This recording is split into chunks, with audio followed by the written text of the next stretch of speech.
Hello दोस्तों, नमस्कार। मैं उमेर सिंह आप सभी का स्वागत करता हूं। अगर आप रेलवे ग्रुप डी की तैयारी कर रहे हो तो ये वीडियो आपके लिए बहुत ही इंपॉर्टेंट होने वाला है, क्योंकि आज इस वीडियो में मैं आपको सिलेबस के बारे में डिस्कस कराऊंगा। क्योंकि ये आज मेरी पहली क्लास है, जो सीरीज मैं स्टार्ट कर रहा हूं उसका ये पहला दिन है। तो आज आपको सिलेबस के बारे में जानना होगा कि कहाँ से, किस चैप्टर से और क्या क्या सब्जेक्ट होते हैं और किस चैप्टर से क्वेश्चन आते हैं। तो ये सारा हम डिस्कस करेंगे इस वीडियो में। अगर आप मेरे चैनल पर नए हो और अभी तक आपने मेरा चैनल सब्सक्राइब नहीं किया है तो मेरे चैनल को सब्सक्राइब कर लें। तो चलिए शुरू करते हैं आज की वीडियो। देखिए, सबसे पहले हम सिलेबस जानेंगे। सिलेबस में देखो सब्जेक्ट क्या क्या है। देखिए, सबसे पहले सब्जेक्ट हैं और कौन सा सब्जेक्ट में कितने नंबर का आता है। जैसे मैथ है, मैथ आपका 25 क्वेश्चन आएंगे 25 नंबर के, और रीजनिंग में आपके 30 क्वेश्चन आएंगे 30 नंबर्स के। और इसके बाद में जीएस जो होती है, जीएस में भी 25 क्वेश्चन आएंगे 25 नंबर के। और जी के करंट अफेयर जो है उसमें भी 20 क्वेश्चन आएंगे 20 नंबर के। यानी कि टोटल कुल मिलाकर आपका 100 क्वेश्चन होंगे और 100 नंबर के होंगे। और आपको जो टाइमिंग दी जाएगी CBT 1 के लिए वो 90 मिनट दी जाएंगी। 90 मिनट में आपको 100 क्वेश्चन सॉल्व करने होंगे। फिजिकल में क्या क्या होता है वो मैं एक अलग से वीडियो बनाऊंगा। इसमें आपको मैं सिर्फ सिलेबस के बारे में डिस्कस कर रहा हूँ। तो सिलेबस जानेंगे इस वीडियो में। तो देखिए, पहले दिन आपको सिलेबस ही जानना है। आज आपका डे फर्स्ट है। मैं आपको सिलेबस के बारे में बताऊँगा आज, और ऐसे कल बताऊंगा। जो कल की वीडियो आएगी उसमें मैं आपको बताऊंगा कि आपको सिलेबस में से जैसे नंबर सिस्टम में क्वेश्चन करने हैं और आपको मैथ कितने घंटे पढ़ने हैं। सारी बातें मैं अगली वीडियो में बताने वाला हूं आपको।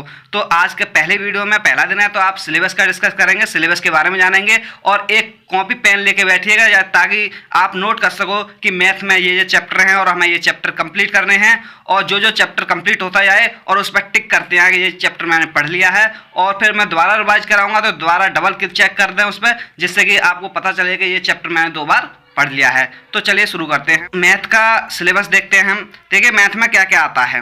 मैथ में ये सारे टॉपिक हैं। आप इनका स्क्रीनशॉट लेकर अपनी बुक में नोट कर सकते हैं, क्योंकि अगर मैं डिटेल से बताऊंगा तो काफ़ी लंबी वीडियो हो जाएगी। और देखिए क्या क्या, जैसे नंबर सिस्टम है, बॉड मास है, डेसिमल्स, फ्रैक्शन है, ये सारी चीज़ें इस वीडियो में हैं आपकी। और LCM, SCF, ratio and proportion है, प्रॉफिट एंड लॉस, अलजेब्रा भी आता है, ज्योमेट्री भी आती है, एलिमेंट्री, एज कैलकुलेशन, कैलेंडर है, क्लॉक, मेंसुरेशन से भी क्वेश्चन आते हैं, टाइम एंड वर्क से भी आते हैं, टाइम एंड डिस्टेंस से भी क्वेश्चन आते हैं, simple interest and compound interest से भी क्वेश्चन आते हैं, यानी चक्रवृद्धि ब्याज और साधारण ब्याज, यहाँ से क्वेश्चन आते हैं। तो ये तो मैथ का सिलेबस था। इसको एक बार अच्छे से देख लें ताकि आपके दिमाग में सेट हो जाए कि यहाँ से क्वेश्चन आते हैं।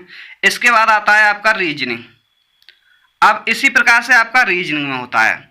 रीजनिंग में क्या होता है कि आपको एक बुक लेनी है, कोई सी भी राइटर की बुक ले सकते हो आप। रीजनिंग में ये जरूरी नहीं है कि आपको कौन सी बुक पढ़नी है, आप कोई सी भी राइटर की बुक ले लो, उसमें से एक बार ये टॉपिक देखने हैं, क्योंकि रीजनिंग का सिलेबस बहुत ही जल्दी कवर हो जाता है। जैसे एनालॉजी है, ये सारी चीज़ें आप इसका स्क्रीनशॉट लेके नोट कर लें। अल्फ़ाबेटिकल नंबर भी आते हैं, यानी कि सीरीज आती है, अल्फ़ाबेटिकल भी आती है, न्यूमेरिकल भी सीरीज आती है, यानी कि सीरीज किसी भी तरह से आपको दी जा सकती है। कोडिंग डिकोडिंग भी आती है इसमें।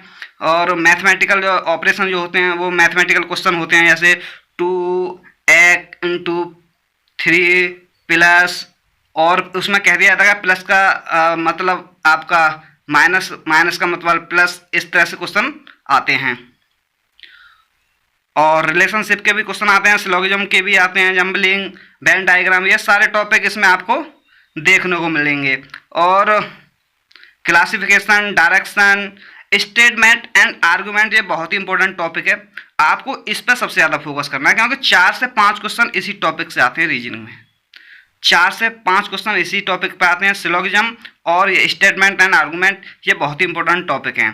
तो और डिसीजन मेकिंग से भी क्वेश्चन आते हैं, 2-3 क्वेश्चन डिसीजन मेकिंग से आते हैं। तो आपको ये रीजनिंग का सिलेबस है, ये आपको अच्छे से अपने दिमाग में सेट कर लेना है कि रीजनिंग में क्या क्या आता है। और नेक्स्ट चलते हैं GS। देखिए, अब GS आ गए। GS जनरल साइंस को आप कैसे पढ़ोगे। जनरल साइंस में आपको कुछ नहीं देखना ज़्यादा, आपको 9th और 10th की CBSE की बुक लेनी है। 9th और 10th की CBSE की बुक कंप्लीट करनी है, और मैं आपको बताऊंगा कि आपको किस दिन कौन सा चैप्टर पढ़ना है और कैसे चैप्टर पढ़ना है, उसके कैसे नोट्स बनाने हैं, ये सब मैं आपको डे बाय डे बताऊंगा कि आज आपको 9th बुक का या 10th की बुक का ये चैप्टर पढ़ना है, कल ये चैप्टर पढ़ना है। ये सारी मैं वीडियो में प्रतिदिन जो अपलोड किया करूँगा उसमें बताया करूँगा। और तो ये GS का यही पोर्शन है। तो नेक्स्ट है हमारा करंट अफेयर एंड GK। देखिए करंट अफेयर एंड जीके में कहाँ से क्वेश्चन आते हैं। देखिए स्पोर्ट्स से आते हैं 2 से 3 क्वेश्चन, इकोनॉमिक्स से भी 1 से 2 क्वेश्चन आता है, और जो अपॉइंटमेंट्स होते हैं जैसे न्यू अपॉइंटमेंट हुए हैं, कोई नियुक्ति हुई है अभी अभी हाल ही में फ़िलहाल, उसमें से भी 1-2 क्वेश्चन आ जाते हैं। करंट अफेयर से आपके 8 से 9 क्वेश्चन आते हैं। यानी कि आपको जो जीके की तैयारी करनी है उसमें करंट पे ज़्यादा फोकस करना है। आपको करंट पे करना है, हिस्ट्री जियोग्राफी इन पे इतना समय नहीं देना कि आप इन्हीं में लगे रहो, इनसे 2-3 क्वेश्चन आते हैं सिर्फ। और देखिए आपको जो करंट पढ़नी है ये अभी नहीं पढ़नी, जब आपका एग्जाम डेट पता चल जाए उससे 1 महीने पहले, केवल 1 महीने पहले से आप करंट पढ़ोगे, उससे पहले करंट नहीं पढ़ोगे, क्योंकि अभी हमें एग्जाम डेट की कंफर्म नहीं है कि एग्जाम डेट कब होगी, तो इसीलिए हमें करंट अफेयर अभी नहीं पढ़नी है। करंट अफेयर हम तभी पढ़ेंगे जब हमारी एग्जाम डेट आ जाएगी और हमारे पास 1 महीने का टाइम होगा, तब हम करंट अफेयर के लिए स्पेशल टाइम देंगे। तो करंट अफेयर जब भी पढ़नी है। और आपका ये जियोग्राफी हिस्ट्री है, और ये आपके जो स्टैटिक्स जीके के क्वेश्चन आते हैं 4 से 5 आते हैं। आपको स्टैटिक जीके पे फोकस करना है। लूसेंट में स्टैटिक जीके अच्छे से है, आप लूसेंट की, अगर आपने लूसेंट ही पढ़ ली तो आपका जियोग्राफी हिस्ट्री और जो स्टैटिक जीके है ये आपकी कवर हो जाएगी। तो ये सिलेबस था आपका। तो एक बार सिलेबस को उसको स्क्रीनशॉट ले लें और अपने कॉपी पे नोटबुक होगी आपको, उस पर नोट कर लें, ताकि आपको पता चल सके कि ये सिलेबस है, ये टॉपिक है, हमें ये टॉपिक कवर करने हैं। अगर आपने मेरे हिसाब से तैयारी कर ली तो आपके 90+ से कम नंबर नहीं आएंगे, और मैं गारंटी लेता हूँ कि आपका सिलेक्शन इस बार मैं ग्रुप डी में करवा के रहूँगा।